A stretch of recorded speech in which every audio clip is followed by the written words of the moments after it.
ബ്രിട്ടനിൽ അധികാരമാറ്റം ഉണ്ടായിരിക്കുകയാണ്. ഭരണമാറ്റം ഉറപ്പിച്ച് ലേബർ പാർട്ടിക്ക് കൺസർവേറ്റീവ് പാർട്ടിയേക്കാൾ വളരെയധികം സീറ്റുകളാണ് കൂടുതൽ കിട്ടിയത്. കീർ സ്റ്റാർമർ പ്രധാനമന്ത്രിയാകും. അധോസഭയായ ഹൗസ് ഓഫ് കോമൺസിലേക്ക് നടന്ന പൊതുതെരഞ്ഞെടുപ്പിൽ ലേബർ പാർട്ടി 410 സീറ്റുകളാണ് നേടിയിട്ടുള്ളത്. അധികാരം നഷ്ടമായ കൺസർവേറ്റീവ് പാർട്ടിക്ക് 119 സീറ്റുകൾ മാത്രമേ നേടാൻ കഴിഞ്ഞുള്ളൂ.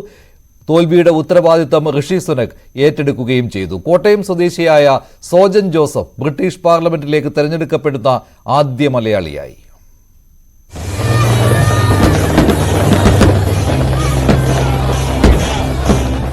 ബ്രിട്ടന്റെ ചരിത്രത്തിൽ നടന്ന നിർണായകമായ തെരഞ്ഞെടുപ്പിൽ ലേബർ പാർട്ടി 14 വർഷത്തിനു ശേഷം അധികാരം പിടിച്ചെടുത്തു.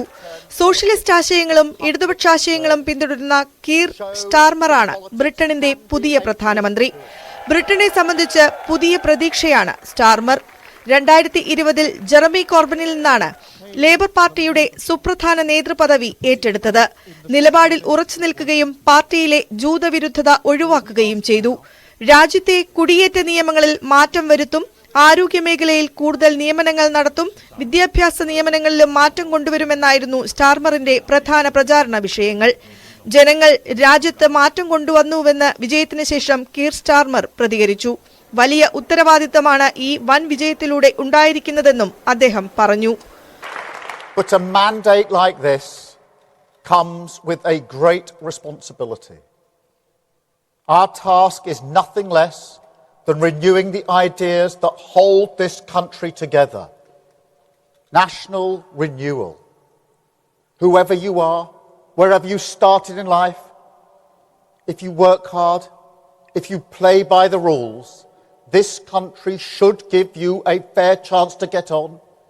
It should always respect your contribution, and we have to restore that.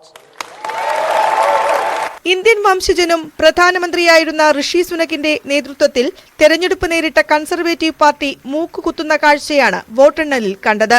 വോട്ടെണ്ണലിൽ ഒരിക്കൽ പോലും ലീഡ് ഉയർത്താൻ കൺസർവേറ്റീവ് പാർട്ടിക്കായില്ല. പൊതുതെരഞ്ഞെടുപ്പിൽ ജയിച്ചു കയറാമെന്ന തന്ത്രത്തിൽ കാലാവധി തീരും മുമ്പേ സുനക് തെരഞ്ഞെടുപ്പ് പ്രഖ്യാപിക്കുകയായിരുന്നു. സാമ്പത്തിക മാന്ദ്യവും കുടിയേറ്റ പ്രശ്നങ്ങളും മുഖ്യ പ്രചാരണ വിഷയമായ തെരഞ്ഞെടുപ്പിൽ പക്ഷേ സുനക്കിന്റെ തന്ത്രങ്ങൾ പാളി. പരാജയത്തിന്റെ ഉത്തരവാദിത്തം ഏറ്റെടുക്കുന്നുവെന്ന് സുനക് വ്യക്തമാക്കി. Today power will change hands in a peaceful and orderly manner with goodwill on all sides.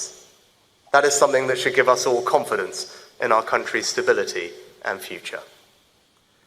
The British people have delivered a sobering verdict tonight. There is much to learn and reflect on, and I take responsibility for the loss. To the many good, hard-working Conservative candidates who lost tonight, despite their tireless efforts, their local records of delivery, and their dedication to their communities, I am sorry. 3 ദശാബ്ദം നീണ്ട അഭിഭാഷക കരിയറിന് ശേഷമാണ് 52-കാരനായ Starmer രാഷ്ട്രീയത്തിൽ ഇറങ്ങിയത്. മനുഷ്യാവകാശ കേസുകളാണ് അദ്ദേഹം വാദിച്ചിരുന്നത്. കരീബിയയിലും ആഫ്രിക്കയിലും വധശിക്ഷ കാത്തു കഴിയുന്ന തടവുകാർക്ക് വേണ്ടിയാണ് അദ്ദേഹം നിലകൊണ്ടത്. കൺസർവേറ്റീവ് പാർട്ടിക്ക് നഷ്ടമായ വോട്ടുകളാണ് ലിബറൽ പാർട്ടിക്കും റഫറൽ UK പാർട്ടിക്കും സഹായകരമായതെന്നാണ് വിലയിരുത്തൽ. കോട്ടയം സ്വദേശിയായ സോജൻ ജോസഫ് ബ്രിട്ടീഷ് പാർലമെന്റിൽ എത്തുന്ന ആദ്യ മലയാളിയായി. ആഷ്ഫോർഡിൽ നിന്നാണ് ബ്രിട്ടന്റെ ചരിത്രത്തിലെ ആദ്യ മലയാളി MP തിരഞ്ഞെടുക്കപ്പെട്ടത്. സിറ്റിംഗ് MP ഡാമിയൻ ഗ്രീനിന്റെ 27 വർഷത്തെ കുത്തക സീറ്റാണ് സോജൻ ജോസഫ് പിടിച്ചെടുത്തത്. അതേസമയം വർക്കല സ്വദേശി എറിക് സുകുമാരൻ പരാജയപ്പെട്ടു.